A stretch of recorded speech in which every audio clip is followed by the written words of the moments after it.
Yeah, when we arrived at Dong Ha, we just set up a perimeter of concertina wire around the area, and with some trip flares and some booby traps. And the Marine Corps did the most of our guard duty for us around us. They protected us. They took care of our outside of our perimeter. We had to take care of our own perimeter and our own guard duty.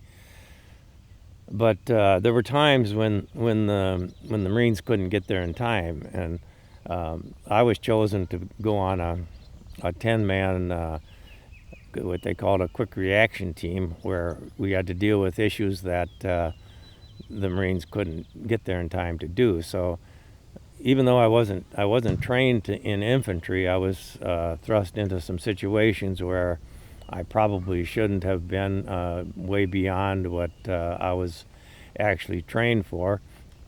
And I think those are some of the things that probably bothered me the most about my time there, was the things that we were thrust into, or I was, due to having been on that team. Most of my, it was very providential that I didn't get in infantry and that was in radio repair, but I wasn't completely eliminated from dealing with stuff that the infantry took care of, that type of thing.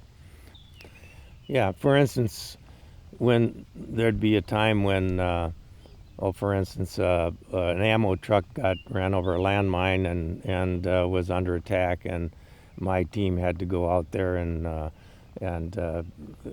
clear the area and set up a perimeter, and we had to take, we were taking in fire from around us, and so we were kind of limited in how many men. We only had 10 men, so we had to be spread quite thin around that perimeter, and that was a very frightening time. And yeah, you just laid down as much fire as you could, and hope for the worst. And that was one of the closest calls I had. I had a little chip taken out of my stock of my rifle by either a piece of shrapnel or a bullet that kind of ricocheted. Anyway, those are the type of things that we got thrust into, and they were very frightening for a person like myself who wasn't trained in that type of thing. And also guard duty times, we were set up with just a little half moon of sandbags and a little dip, and you would always worry about Viet Cong sneaking in, and they did do it on occasion. They would sneak into get into the inside of our perimeter. How they would do it, I don't know. I suppose through the wires.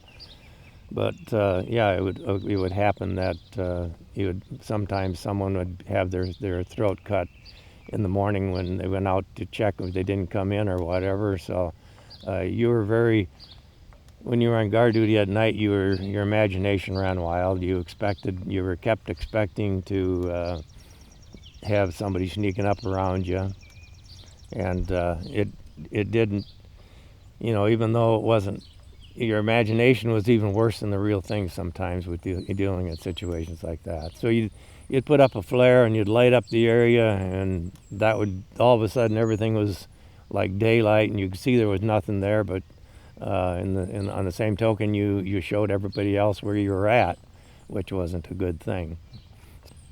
A lot of my work that I did there was I worked in the cannons on their tracks. Their track system was connected to intercom systems, and those intercom systems would sometimes give trouble.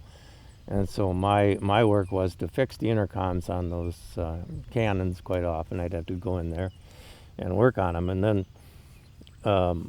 I got to be pretty much the only one that did that. So when they had some of the batteries were quite far apart, and so for instance, there was one that was right up near the Cambodian or Thailand border. I forget which it was, but anyway, I'd have to get flown over there in a helicopter, and then those were pretty exciting rides, because you'd be sitting in the helicopter, and you'd have your when I went there, then I'd also have to man the 50 caliber gun that was in the doorway. So you sit with your one leg on either side, hanging out into the air, going at treetop level, just skimming along when you're on your way out there, so that in case you came across a group of Viet Cong, you would be over them before they noticed you were there. You'd either skim the treetops where your feet are practically hitting the tops of the trees, and it was very exciting ride for a young guy like myself at the time. And then on the way back, they knew that the Viet Cong would be watching closer, but then we'd go really, really high on the way back, so that they couldn't reach us with any bullets. Yeah, one time I had my commanding officer came to my little repair shop and says, "Brummel, you gotta go get another guy." He says, "We got the Marines just brought in they captured a Viet Cong outside the perimeter here, and they don't want to take it over to the Arvin camp where they had to bring them, which is that's the South Vietnamese camp where they kept the prisoners." But he said, you get someone to ride shotgun for you, and get a Jeep, and we'll get him in there. He'll be all tied up, but you're going to have to cross what they called that deadpan alley where there's always sniper activity along there. So once you get going, you go as fast as you can, as fast as you dare to drive through the villages, everything. I mean, don't stop or slow down for anything. Don't run over anything that's laying in the road. Don't go over top of it. Could be a landmine. Just go as fast as you dare to drive. And so, yeah, that was a pretty hairy ride. I think a few chickens probably lost their life in that, and I had, people would have to jump out of their way, when I came through those villages, because they were kind of used to that with the Army guys doing that too. But yeah, you couldn't just mollycoddle around. You had to go like crazy. So that was a little bit of excitement too. Yeah, one day I was sitting in my shop, and once again the commanding officer came up and he had a guy with him. He looked like a civilian, and he had long hair, and then he was kind of out of place there, it looked to me. But turns out he was either special forces or some operative that came. He was been working in the jungle near the DMZ, and the commanding officer says, "See if you can help this guy out." And yeah, he said to me, "Can you think you can make a dynamite detonator for me?" And I said, "Well, yeah, I probably could. What do you need? Just something that'll throw a spark when you throw a switch."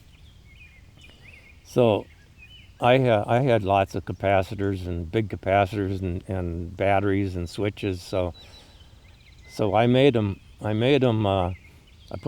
Hooked up batteries to a capacitor so that when he threw a switch, it would throw a spark about that far. And then he came and got it. And a few days later, he came back and he said, "Hey, that worked great. Can you make me another one?" I said, "Well, sure, I can do that." So I made him another one, and then he said, "Well, what can I do for you as a favor for you?" And I said, "Well, you don't have to do nothing. It didn't cost me anything," and gave me a little project to do. So you don't have to do nothing. No. He says, that's not the way you work. You did a favor for me, I'm gonna do one for you. Well, I said, there's two things I would like, either a K-bar knife, because the K-bar knives were very, very coveted. The Marines would get them, but the Army didn't get them, and that was a fighting knife. Or I said a pair of jungle boots, because we didn't, as non-infantry, we had the leather boots, and out there in Vietnam they would cause your feet to sweat, and they weren't very comfortable. So I was either a pair of jungle boots or a K-bar knife. But I said, "You don't have to do anything." Yeah, well, he asked me what size I wore, and I told him. Well, about I don't know, 3-4 days later, here he comes with two pairs of jungle boots and a K-bar knife. And that K-bar knife, he kind of apologized for it because it was an old one, and it was in kind of an old beat up sheath. But man, to me that thing had character. I mean, I was just tickled to death. That thing looked like it had been in service in Korea and probably even World War II. So and I still have that, and that's a treasured relic that I came home with. Yeah,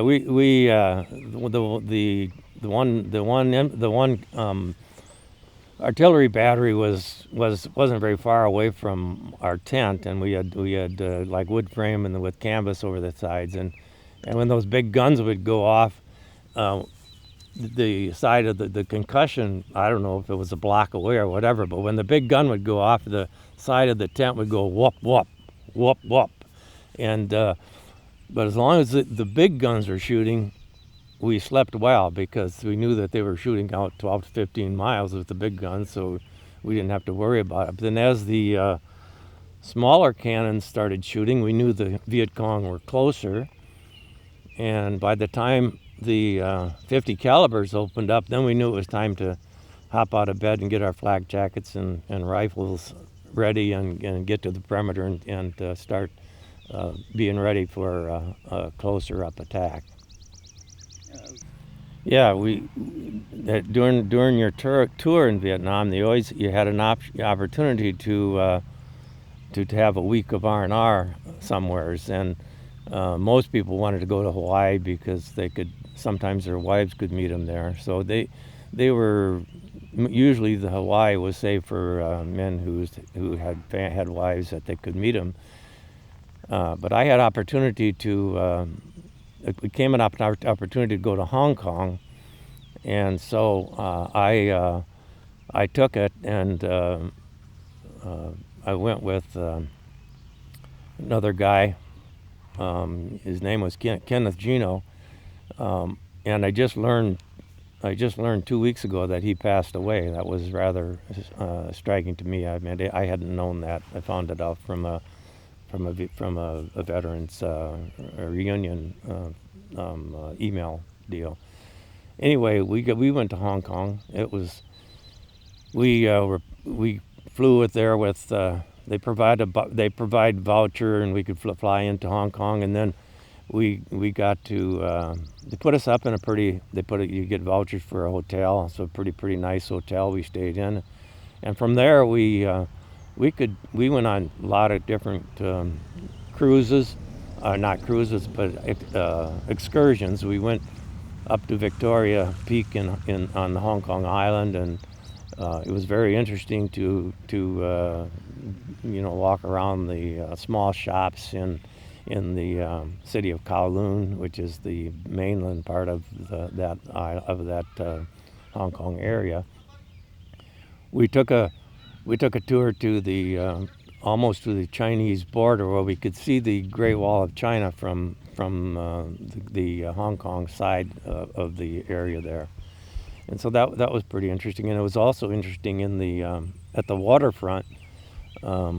There would be all these little urchins would be begging for money, and the soldiers or whatever, the people on R&R, they'd want the soldiers. They'd throw money in the water, throw coins in there, and these kids they'd dive in and get those coins. And it was really something how those little kids could dive, and they never missed one. They had to get them every time before it hit the bottom, and it'd be quite deep there, but they'd catch those coins. And so that was one thing we did. And we also it was just nice. Well, I went to a tailoring shop, and I bought myself a suit to wear while I was there, because all I had was my army fatigues when I got there. But then I wore that suit for quite a few years afterwards too.